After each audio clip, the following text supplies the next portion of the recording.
Samsy.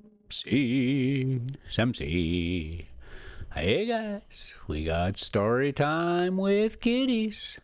Ooh, boy, looks like we're coming at you from the tanning bed.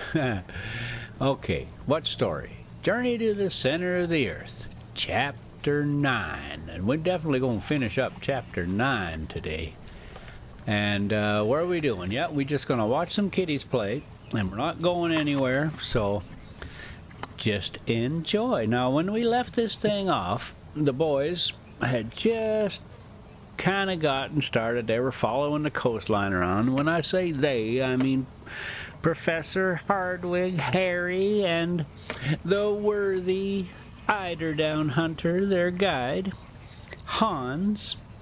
And he was leading them around. They were on the shore. They're heading towards Mount Sneffels.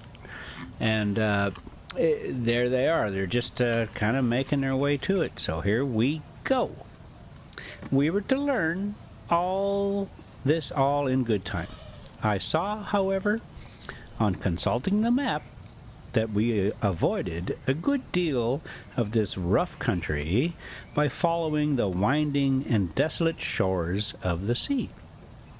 In reality, the great phenomena are concentrated in the interior of the island. There, horizontal layers or strata of rocks piled one upon the other, eruptions of basaltic origin, and streams of lava have given this country a kind of supernatural reputation.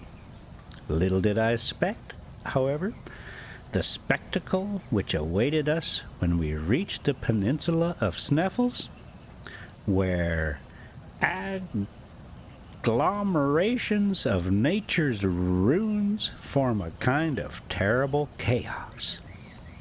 Some 2 hours or more after we had left the city of Reykjavik, we reached the little town called Eolakirkja. Yeah, anybody want to check that one, go right ahead, because I'm not gonna. Or the principal church.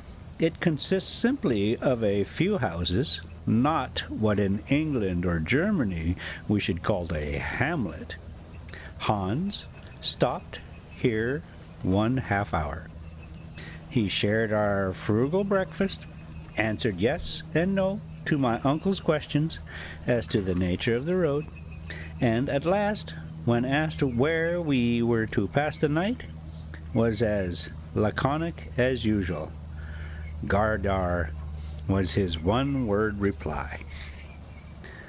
I took occasion to consult the map to see where Gardar was to be found. After looking keenly, I found a small town of that name on the borders of some kind of fjord, about 4 miles from Reykjavik. I pointed this out to my uncle, who made a very energetic grimace. Only 4 miles out of 22. Why, it is only a little walk. He was about to make some energetic observation to the guide, but Hans, without taking the slightest notice of him, went in front of the horses and walked ahead with the same imperturbable he had always exhibited. Phlegm? 3 hours later, still traveling over those apparently interminable and sandy prairies, we were compelled to go around the Kullaford, an easier and shorter cut than crossing the gulfs. Shortly after, we entered a place of communal jurisdiction called Ijulberg, and the clock of which would then have struck 12, if any Icelandic church had been rich enough to possess so valuable and useful an article.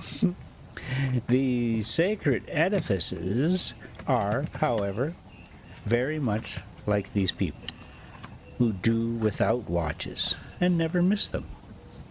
Here, the horses were allowed to take some rest and refreshment.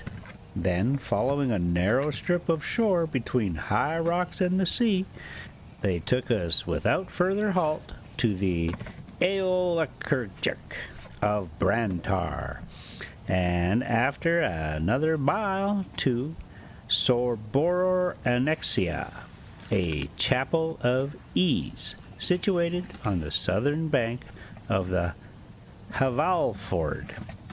It was 4 o'clock in the evening, and we had traveled 4 Danish miles, about equal to 20 English. The fjord was in this place about half a mile in width. The sweeping and broken waves came rolling in upon the pointed rocks. The gulf was surrounded by rocky walls, a mighty cliff, 3,000 feet height, remarkable for its brown strata, separated here and there by beds of tufa of a reddish hue. Now, whatever may have been the intelligence of our horses, I had not the slightest reliance upon them as a means of crossing a stormy arm of the sea. To ride over salt water upon the back of a little horse seemed to me absurd. If they are really intelligent, I said to myself, they will certainly not make the attempt. In any case, I shall trust rather to my own intelligence than theirs. But my uncle was in no humor to wait. He dug his heels into the sides of his steed and made for the shore. His horse went to the very edge of the water, sniffed at the approaching wave, and retreated. My uncle, who was sooth to say quite as obstinate as the beast he bestrode, insisted on his making the desired advance. This attempt was followed by a new refusal on the part of the horse, which quietly shook his head. This demonstration of rebellion was followed by a volley of words and a stout application of whipcord. Uh-oh. He just said he shouldn't do that. All right, guys, let's call it quits right there. Thanks so much for listening, and we'll get back to it, I promise. Sem see. And we'll give you just a couple of seconds of big old Rosie so that we can maintain an equilibrium. Oh, thank you, Rosie.